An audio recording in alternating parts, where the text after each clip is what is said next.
Boa noite, meus amigos e minhas amigas do Reflexões Psiquiátricas.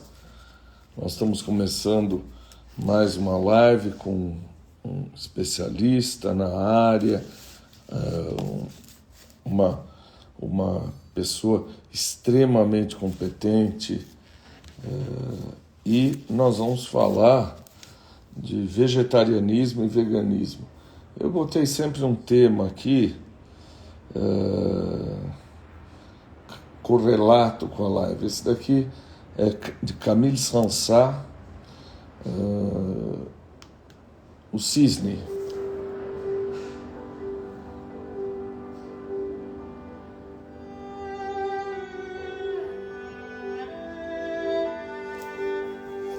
É o Carnaval dos Animais.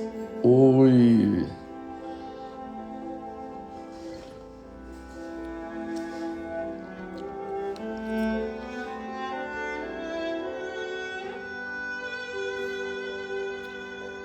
A Erika entrou. Esse é o boi no telhado do Eric, do Darius Milhaud. Darius Milhaud.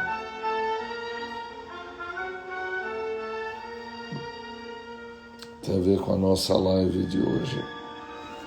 Vamos parar aqui a música.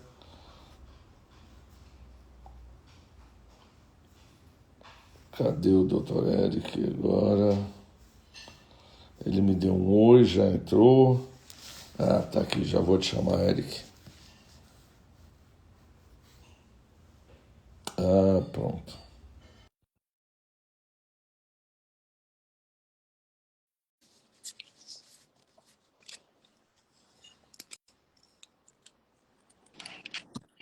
Eric, muito boa noite. Oi, Taki, boa noite, tudo bem? Tudo bom, muito prazer. Não é pessoalmente, mas já é mais perto, não é? Sim, prazer é todo meu também estar aqui com você. Olha, desde que a gente combinou de conversar, só tem um monte de gente me escrevendo aqui.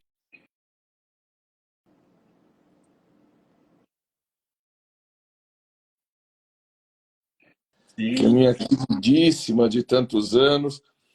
Agradecer de público a Ana Drummond, que fez esse contato entre a gente, não foi? sim, foi a Ana. Muito Né? legal. Érico, você é mestre e doutor em ciência de nutrição pela Unifesp. Ó, maravilhoso, tal. Aqui só tem fã sua. Merecida. Você tem um currículo extenso, eu isso. Você é mestre e doutor em ciências de nutrição pela Unifesp, diretor do Departamento de Medicina e Nutrição da União Vegetariana Internacional. É isso? Eu Isso não mesmo, conhecia essa entidade. Daqui a pouco você vai falar um pouco mais para a gente. tá bom. Então, muito obrigado por você ter aceito. Acho que é um assunto que as pessoas pedem, as pessoas têm muito interesse. Esteve em voga nesses últimos dias, não é?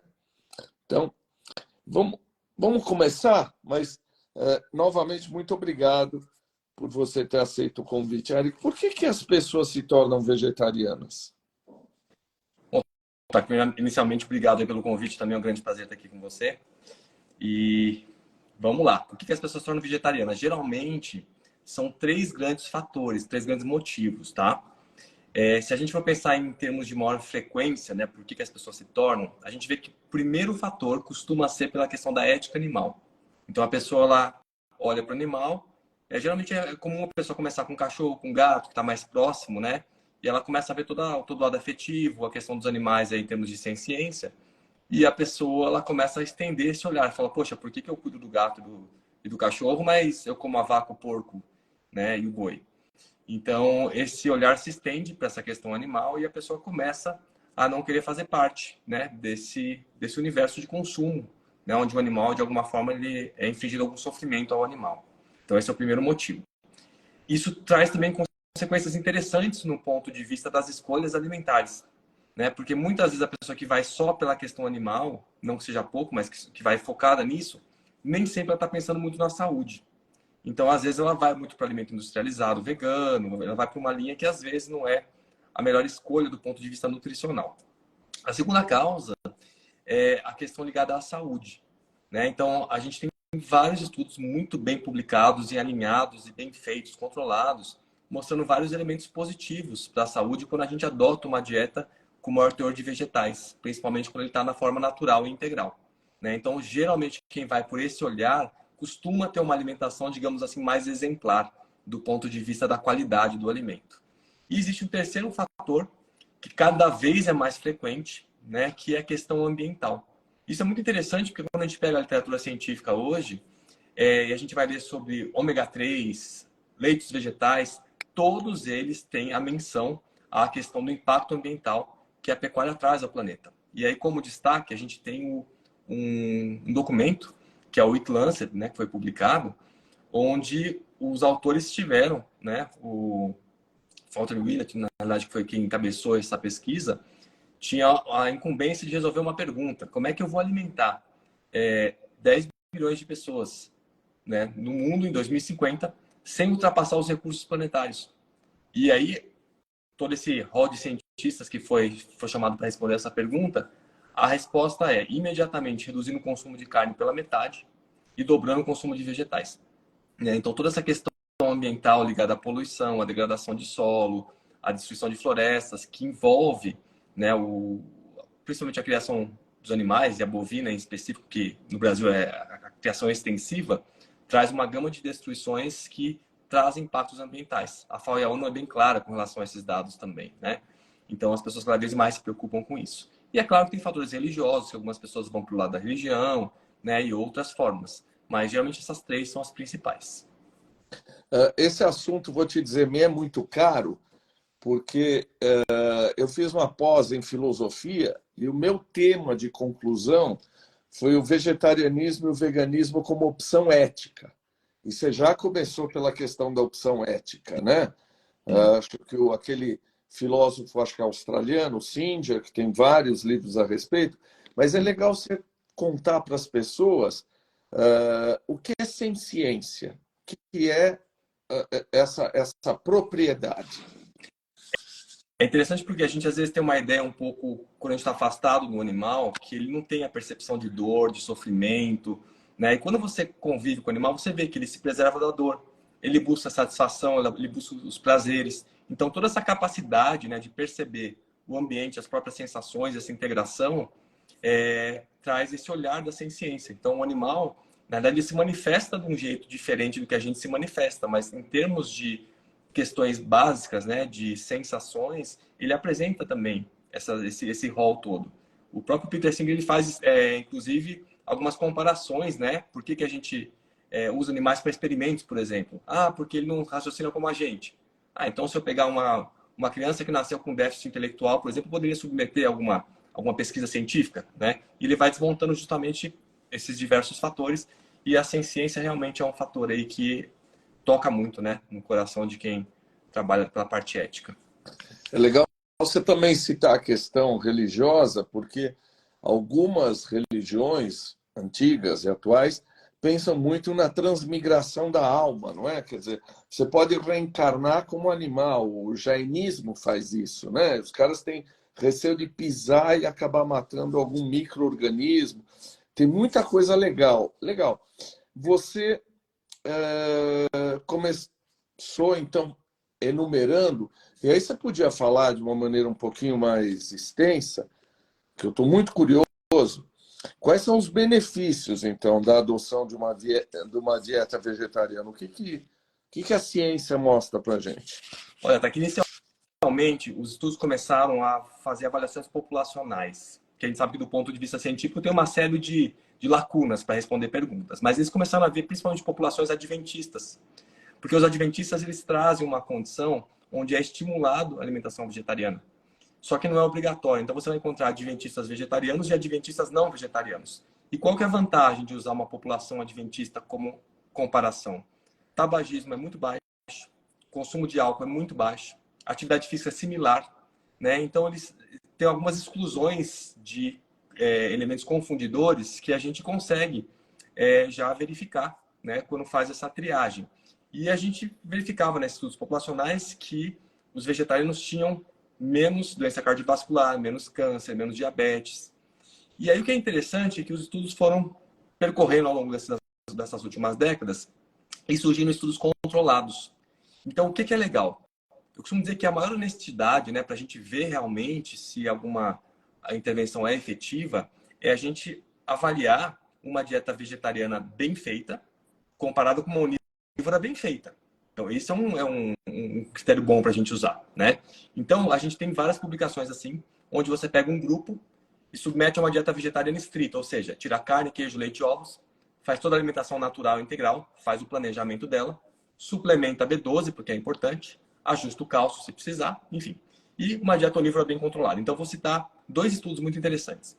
Um deles foi publicado pelo Neil Bernard, foi de 2006. Nós temos cerca de 10 estudos com a mesma metodologia e com os mesmos resultados, praticamente. Então, o que ele fez? Ele pegou 99 pessoas com diabetes, diagnosticadas com diabetes mesmo, e randomizou, jogou metade para um lado, metade para o outro lado, aleatoriamente.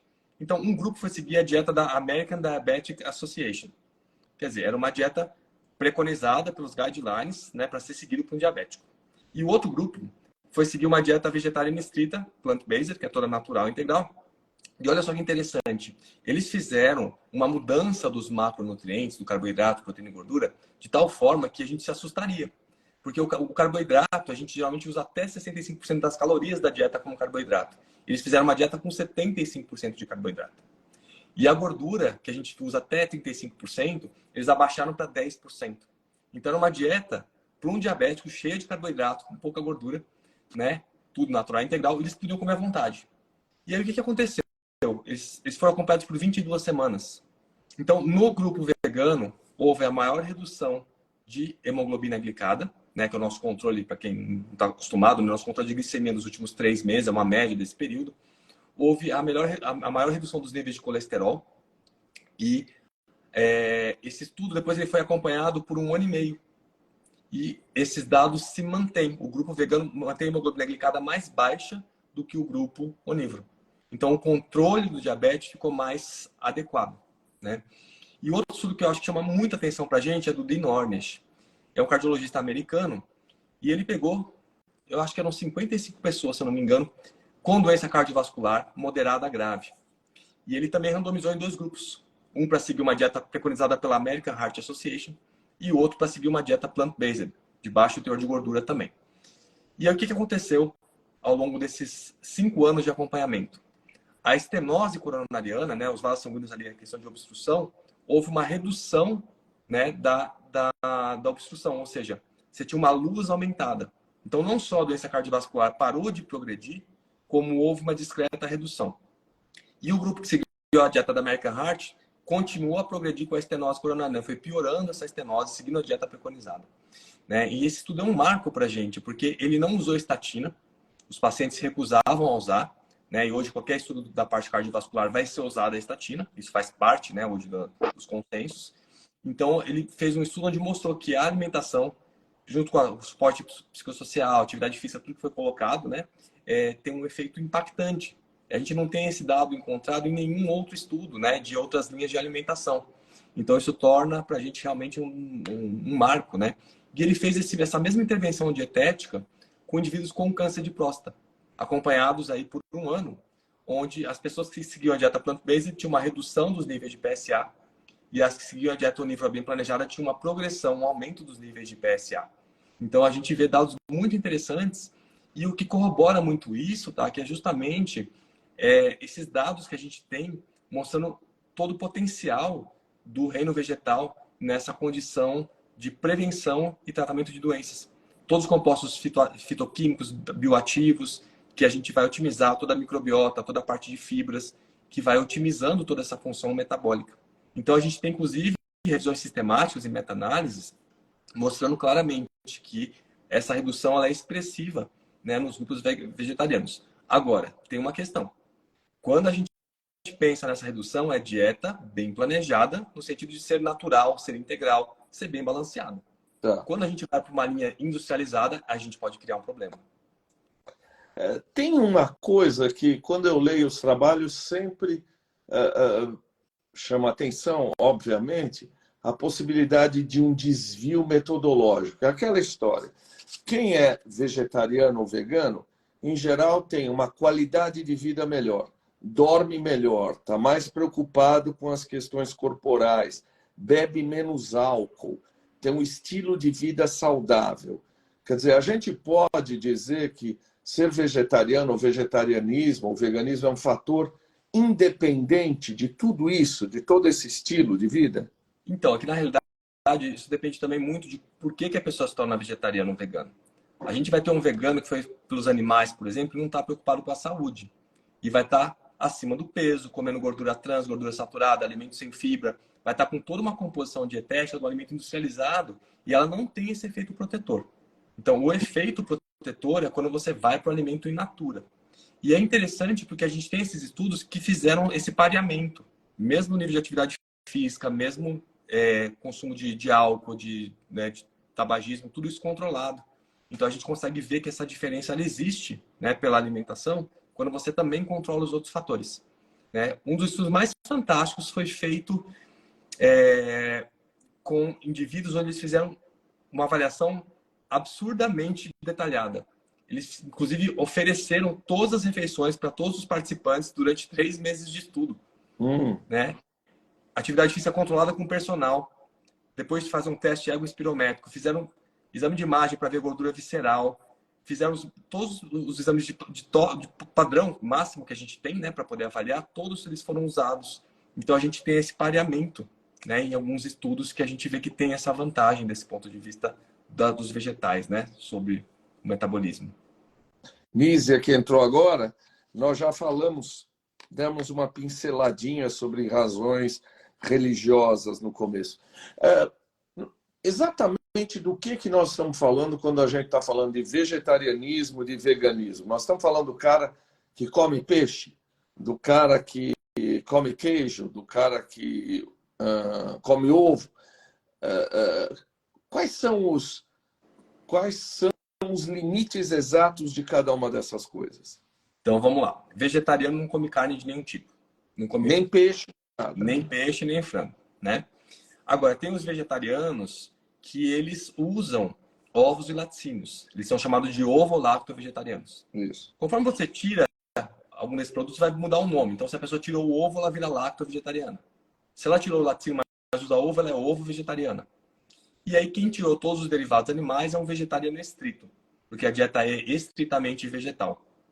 E aí tem um termo que as pessoas confundem, que é o vegano. Então, o que é um vegano? Ele é um vegetariano estrito. Só que, além da alimentação, ele se preocupa com outras questões da sua vida. Ele não quer usar couro, lã, seda, produtos testados em animais. Muitos cosméticos são testados em óleos de coelhos, por exemplo. Né? Então, ele não quer fazer parte disso. E para complicar a nossa vida, surgiu um outro termo, que é o plant-based.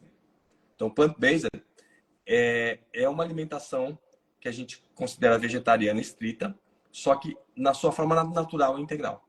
Então, a literatura ela faz algumas concessões no plant-based e às vezes coloca uma pessoa que usa até, digamos, carne branca até 2, 3 vezes por semana. Então, às vezes, nos estudos tem digamos, essa licença de colocar pequenas quantidades, porque do ponto de vista da saúde, talvez isso não impacte, né, na saúde final, quando isso entra em uma situação mais diluída. Então, plant-based, e o problema disso é que a indústria adorou esse nome. Então, a indústria pegou o nome plant-based e criou os produtos industrializados plant-based, que são ao contrário do que é na literatura científica. Né? Então, eles processaram o produto, então tem nos supermercados as seções plant-based, mas muitas vezes com alimento cheio de química, processamento, gordura adicionada, sal adicionado, e a gente aí perde um pouco essa proteção. Né?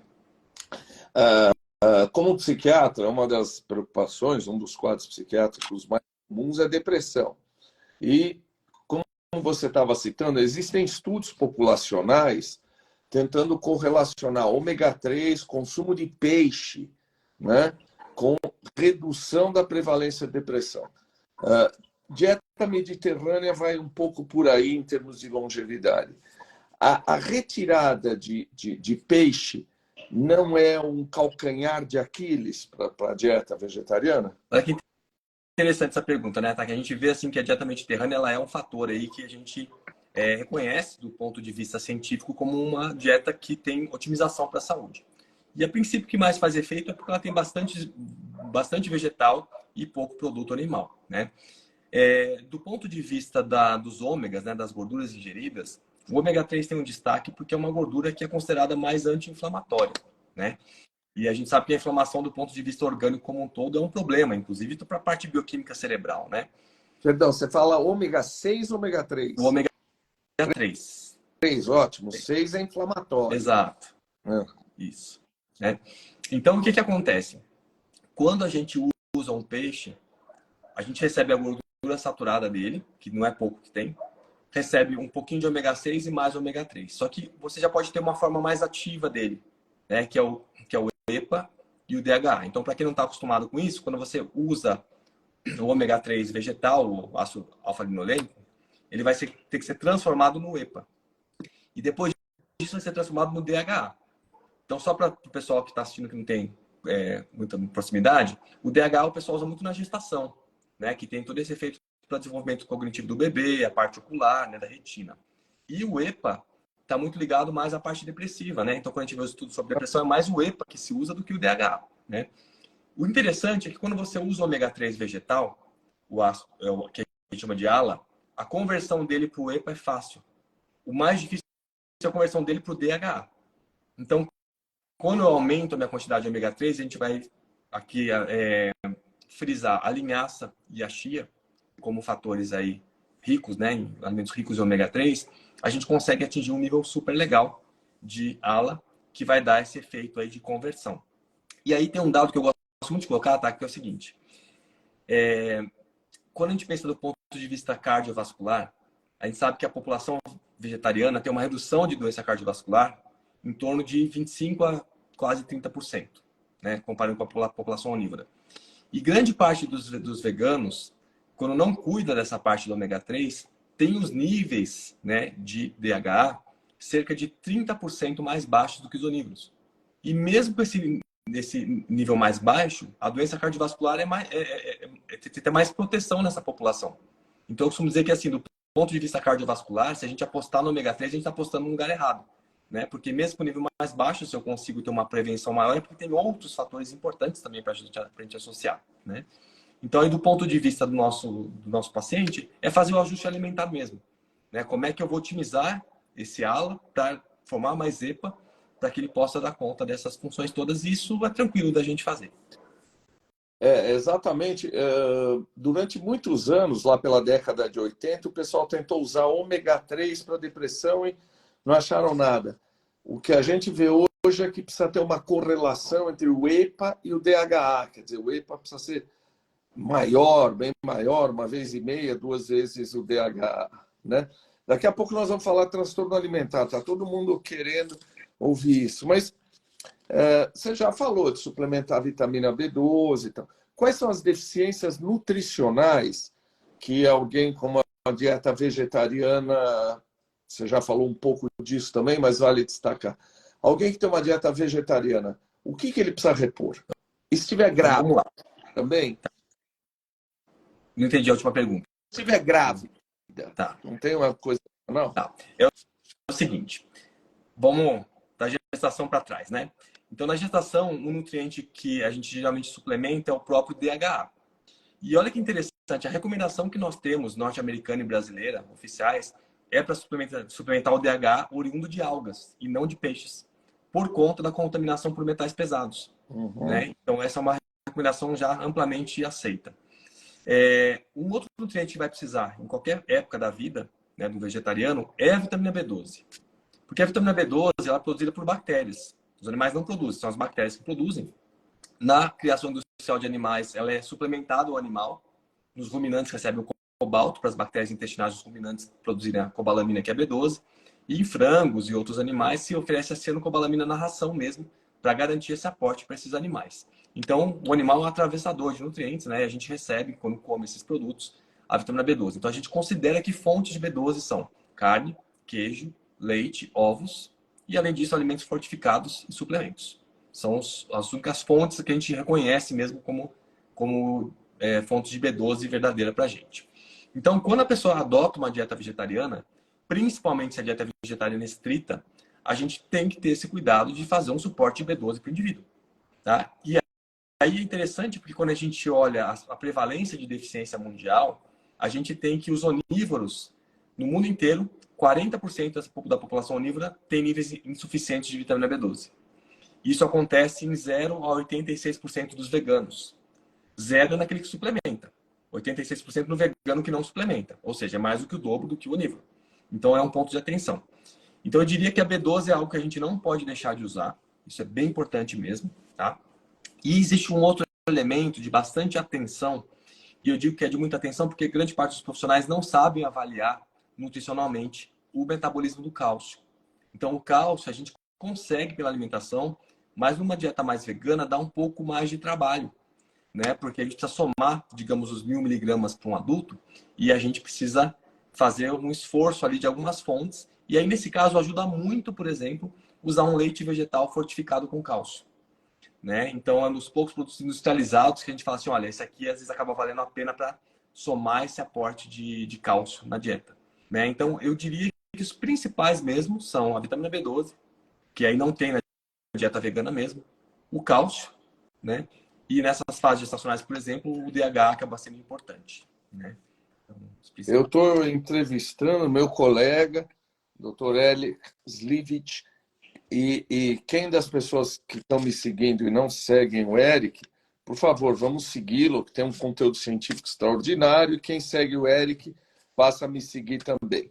Deixa eu fazer uma provocação agora. A gente consegue, então, ser vegetariano hoje, na modernidade, quando você sabe que lhe falta vitamina B12, você pode repor vitamina B12. Mas ao longo da história do homem, era inviável, então, que o homem fosse vegetariano. Quer dizer, vegetariano pode ser o homem moderno. O homem, desde lá do Neandertal, o homem passando por esses milhares de anos do desenvolvimento humano, já não podia ser, ele precisava de carne. Então, na realidade, a gente tem até a cultura indiana para mostrar esse olhar, né? Que a gente já tem gerações e gerações vindo de uma antiguidade com a dieta vegetariana, e aí da onde vinha a B12? Dos laticínios, né? Então, a gente vê que o padrão da dieta ancestral, nesse sentido de populações que são vegetarianas há gerações, eles são geralmente lacto-vegetarianos ou ovo-lacto-vegetarianos. Então, o veganismo realmente é algo mais recente, né? E aí a gente tem que ter esse cuidado realmente da B12 como um extra ali na dieta. Tá. Bom, a gente vai ter que entrar num assunto que me é caro, né? Que são os transtornos alimentares. Alguém aí, opinião minha, vou te ouvir depois, começa a discutir, alguém estava discutindo aí um diagnóstico que não existe no DSM, que é a ortorexia, né, que eu vou dizer para você, e aí você fala a tua opinião. Eu nunca vi uma ortoréxica que não fosse anoréxica. Eu acho que é um nome fantasia para algo conhecido. Mas nós dois escrevemos aí juntos, aí sem nos conhecermos, o caso daquela moça, acho que é a moça russa, né, de algumas semanas atrás, que morreu por anorexia. E eu vi pouco, mas parece que você viu bastante gente atribuindo a morte dela, a desnutrição dela, à dieta vegetariana, e não tendo entendido que aquilo era uma doença, né? Tem uma propaganda também contra a dieta vegetariana, e é legal você dizer novamente, aquela moça não morreu por causa da dieta vegetariana, não é isso? Exato. Assim, a gente sabe que quando esse assunto vai à mídia, né, e põe o vegetarianismo como problema, isso traz uma inflamação coletiva, né? Então os vegetarianos ficam bravos ali, né? Alguns onívoros que são ou carnívoros que são ali defensores ficam dando risada daquilo, enfim. Mas de fato há um certo desvio, né? E o que eu fico muito assustado, tá? Que é ver assim, um profissional de saúde, né? Não olhar um distúrbio alimentar dos mais frequentes que tem, não reconhecer, né? Nessa condição. Porque, imagina a gente consultório, tem coisas que a gente precisa conhecer, né, do básico, de uma clínica geral, para ter uma ideia e não deixar passar algumas coisas básicas, né? Então, esse caso, ele levou uma inflamação na mídia, e aí foi o caso desse posicionamento que nós fizemos aí justamente, né, independentemente, para explicar um pouco mais esse contexto. E a gente sabe, né, que muitos indivíduos, quando estão com quadro de anorexia nervosa, que eles vão tirando alimentos mais calóricos, né, da dieta. E não é incomum a pessoa falar assim, nossa, mas queijo é cheio de gordura, vou tirar o queijo, né? A carne é cheia de gordura, opa. E a pessoa vai cortando. E aí, como as pessoas não conhecem bem o que é o vegetarianismo, fica fácil da pessoa falar assim, não, eu tô tirando porque eu sou vegetariana, né? É exatamente isso. Muitas vezes o vegetarianismo serve como um álibi para o cara começar a tirar, né, comida. Inclusive na nossa enfermaria lá, quando chega alguma paciente mal de anorexia, ela diz assim: eu sou vegetariana, não posso comer carne. A nossa anamnese é assim: ela deixou de comer carne quando virou anoréxica, ou seja, isso veio junto, ela já tinha uma questão ética anterior. Não, ela parou de comer carne e se autodenominou vegetariana quando começou a doença. Você fala, bom, então não é um verdadeiro vegetarianismo. Você sabe que outro dia estava vendo, é uma questão ética interessante, eles chamam até de paradoxo ético. Muita gente é apegada a animais, adora animais e continua comendo carne, né? Os caras chamam isso de paradoxo ético. Você acha que você gosta de animais mas come carne mesmo assim. Você entende um pouco por que isso? No meio vegetariano, a gente até tem um nome para isso, se chama especismo, né? Específico. Que da mesma forma que a gente pode discriminar raças, né, como é o racismo, se pode discriminar espécies, né? Então, eu acho isso muito curioso, porque isso envolve elementos de, de várias ordens. Então, a gente vê que, de forma geral, a gente não gosta que fale mal de uma coisa que a gente gosta, né? Uhum. Então, e essa questão dessa parte sensorial é muito forte nossos mecanismos biológicos. E fora a parte social que existe por trás disso, né? Então, eu conheço muitas pessoas que falam assim, poxa, eu já entendi, puxa, me faz mal, né? Ver que o animal ali está por trás sofrendo, eu quero parar de comer, mas eu não estou pronto ainda, né? Então, existe muitas vezes uma transição e tem pessoas que fazem a transição direto. E aí, para isso, tá? Que é muito interessante porque a gente tem as empresas criando produtos que parecem carne. Hum. Daí você fala assim, ué, mas como assim? Um vegano vai comer um hambúrguer vegano, um queijo vegano? Mas para essa pessoa que, do ponto de vista ético, ela tá tocada, ela não consegue mais comer o animal, mas ela ainda tem a vontade daquele paladar, daquele sabor, ela tem um recurso ali para usar para dar uma segurada nessa questão sensorial, né? Então, esse nicho aí de alimentação entrou nesse sentido, né? E você sabe que tem gente que me fala assim, eu não como esse hambúrguer porque exatamente ele tem gosto de carne. Exato. Isso eu rejeito porque tem o gosto de carne, então ele rejeita, né? Uma outra coisa, acho que você estava falando, que é uma questão social, no Brasil isso é muito frequente, né? O pessoal se reúne para fazer churrasco. O churrasco é uma situação de congregação, né? E eu estava lendo uns estudos, carne é uma coisa predominantemente masculina, não é? É uma coisa que parece que está muito ligado à masculinidade. Mulher gosta de pratos mais suaves, etc. E homem gosta muito de carne como uma expressão da sua masculinidade. Essa questão do churrasco, essa questão da masculinidade, são coisas relevantes, você pensa nisso?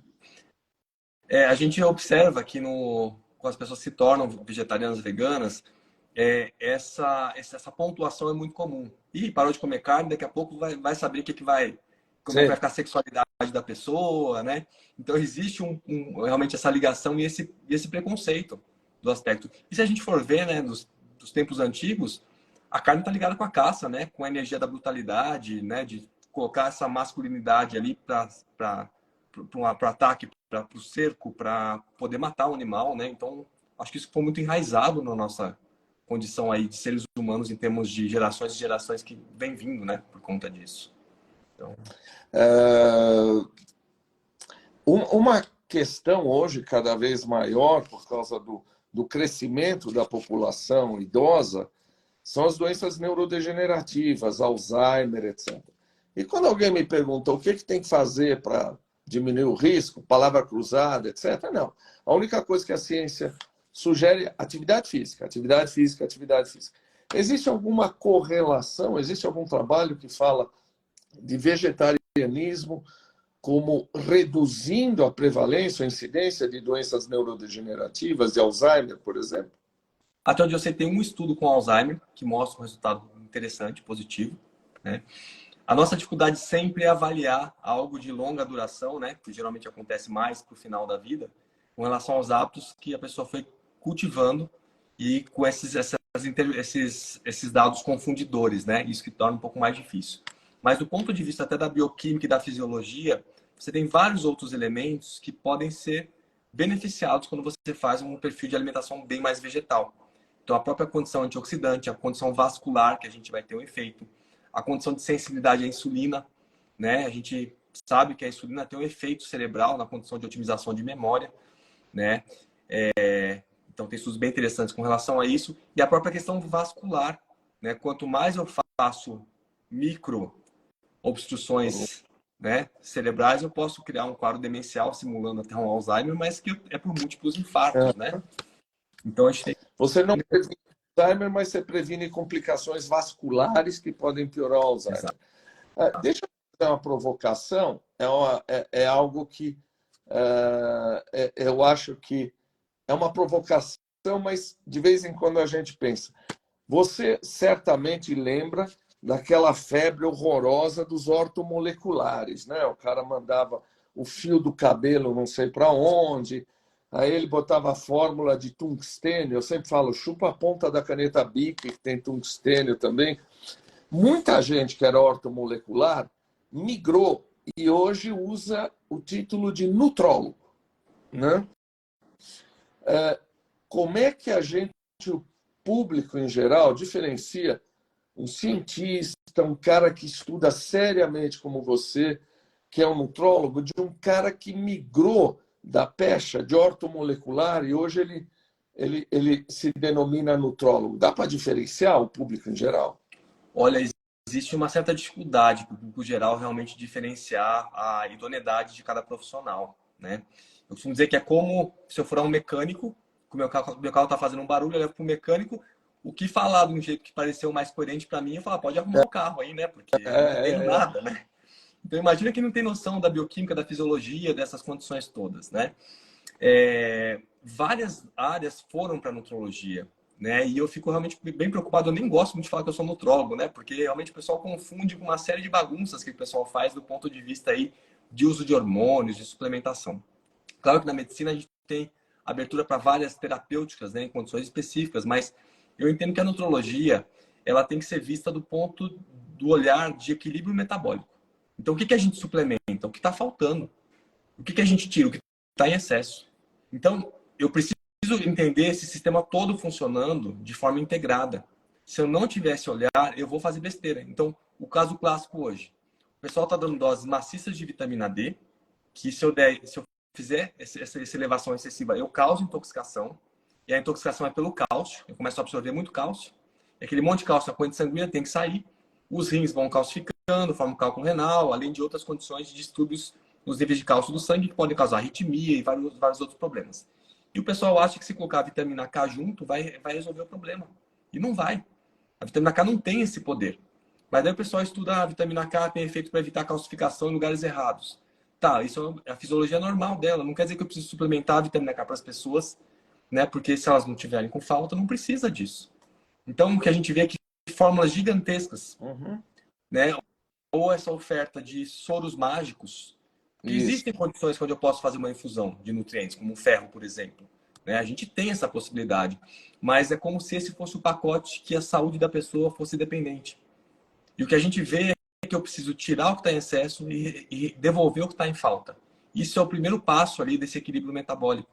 Né? Então, só para a gente ter uma ideia, né, dessa questão, que a gente vê muita alteração importante, a pessoa está com gordura no fígado. Isso geralmente é decorrente de um excesso calórico. Não adianta eu colocar uma vitamina E, uma silimarina, protetores hepáticos, porque a agressão está lá. Eu tenho que tirar a agressão. Né? Então, tirar a agressão é mais importante do que colocar a proteção. Então, se a pessoa está usando a proteção, mas ela não tira a agressão, ela nunca vai ficar normal. Porque a agressão continua. Né? Então, esse equilíbrio precisa ser feito do ponto de vista metabólico.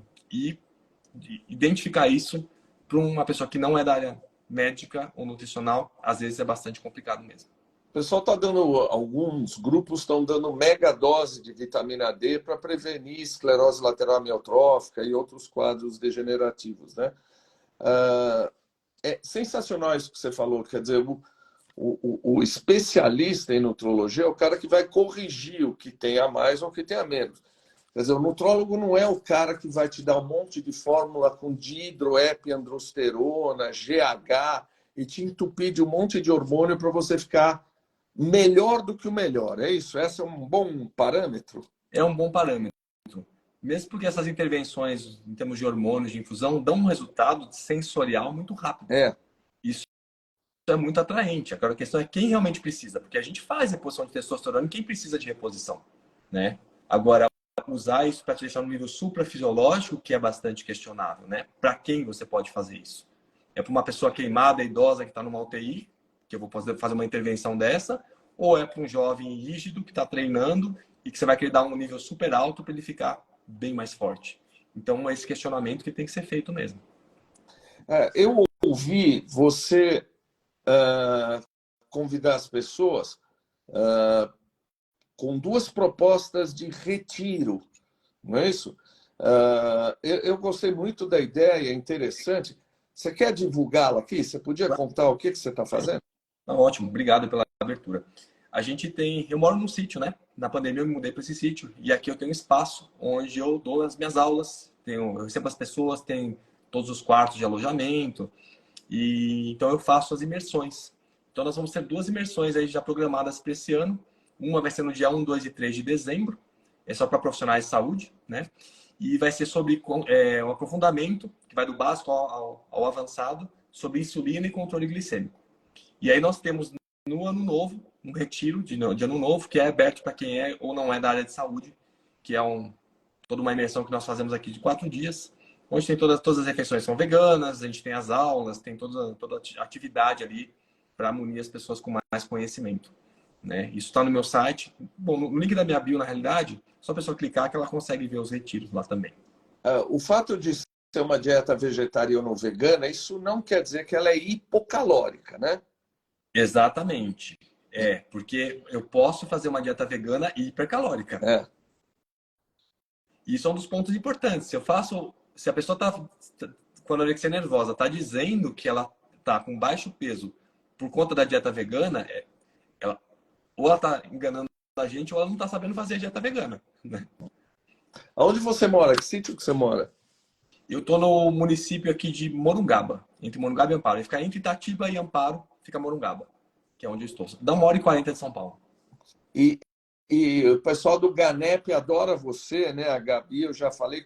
Você tinha ou você tem relações com os profissionais do GANEP, não é? Como é que é a tua história lá? Sim, quando eu me formei, eu fui fazer integral e parenteral no GANEP. Então eu passei o tempo ali de residência e depois eu trabalhei um tempo no GANEP também. Acho que foi por um ou dois anos que eu trabalhei com eles. E depois eu continuei nas aulas, nas pós-graduação, dando aulas sobre alguns temas na pós do GANEP. Então a equipe toda eu conheço bem, né? Com o Dan. Com o Dan, exato. Amigo querido. Né? Eric, sensacional. Sensacional. Eu acho que foi super claro. Você é muito claro, muito didático. Eu certamente não perguntei alguma coisa que você acha que assim, peraí, isso é importante falar. Você quer dar um fechamento aí? Você quer falar de alguma coisa que eu não perguntei? Você quer passar uma mensagem que diz, isso é importante?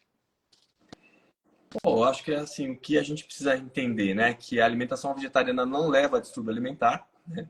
O distúrbio alimentar que pode levar o indivíduo a adotar uma dieta vegetariana como uma forma de enganar um pouquinho. Opa, você travou. Voltou? Você travou, vamos lá. Tá.